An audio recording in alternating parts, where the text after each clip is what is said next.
Hello everybody, that was the famous Sting song Englishman in New York, remixed by Chris Cab and Willie Williams. We are broadcasting from Mullah Ismail High School radio station. Today we are hosting second year humanities students to talk about music from a different perspective, a perspective from which we can generate and entertain different ideas. So Wisal here has more to say about this matter. Wisal? Of course, music is not only a form of entertainment, but also a form of art loaded with messages. In our time, everybody likes music. It can help you acquire language such as English or French. And it can also promote peace and help us discover other cultures and have an idea about the rest of the world. Well, Sting's song Englishman in New York is a perfect example of this. It makes you realize that difference exists where you expect it the least.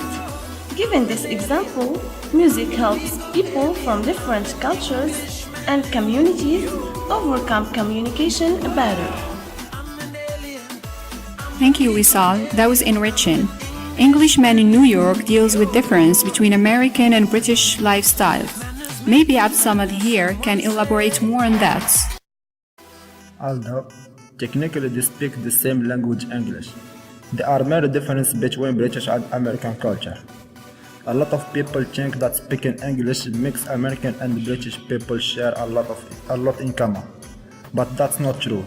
As we get from Sting's song, British people like tea, while American like coffee. So they are different in all cultural aspects, and this is not exclusive to this two culture, because every other culture is unique, even those that might appear to be the same.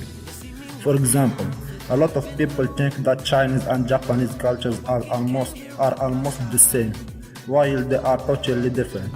So difference exists everywhere, not only between cultures, but also between individuals. Every community and every person within a community has a unique identity. So we just have to accept and embrace our difference. Thank you, Absamad. Difference exists everywhere, and it actually brings out matters such as tolerance.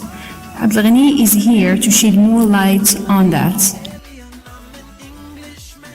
Okay, so I suppose I'm going to preach about tolerance today. Well, tolerance is very important in our society nowadays, but we are living without it. We must be tolerant with each other regardless of differences.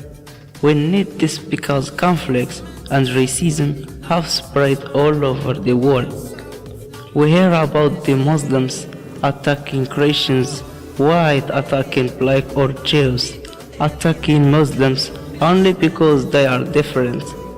As Muslims, our religion and holy texts promote tolerance, and the Quran is full of examples, one of which is قال سبحانه وتعالى خذ العفو وأمر بالعرف وأعرض عن الجاهلين. So I suggest we forget about all radical route and embrace the other, not because they are better or worse, but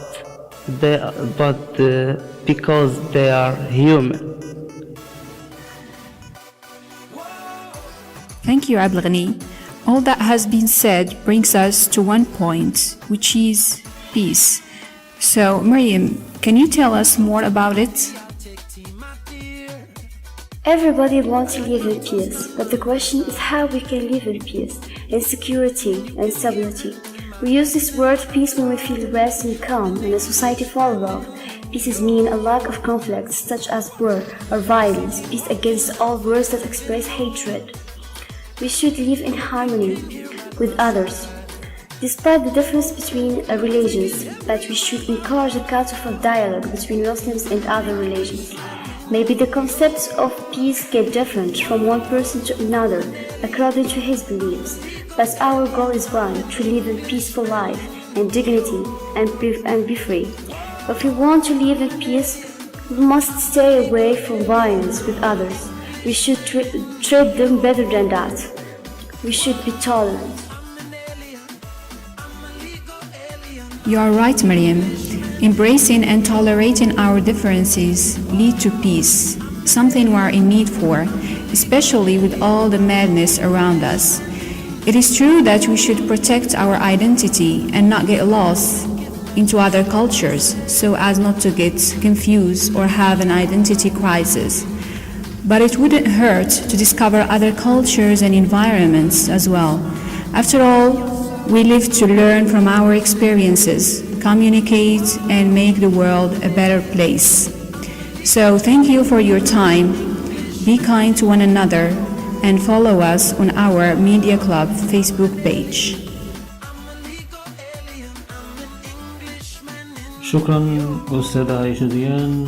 الشكر أيضا لتلامذتنا عبد الغني بشار، عبد الصمد هرموشي، مريم هذيلي، ووصال الدين. نادي الصحافة والإعلام، ثانوية مولاي إسماعيل التأهيلية. هذا هو اسم صفحتنا عبر موقع التواصل الاجتماعي فيسبوك. ننتظر ملاحظاتكم وآرائكم. تواصلوا معنا. هذا محمد درويش يحييكم، وإلى لقاء آخر.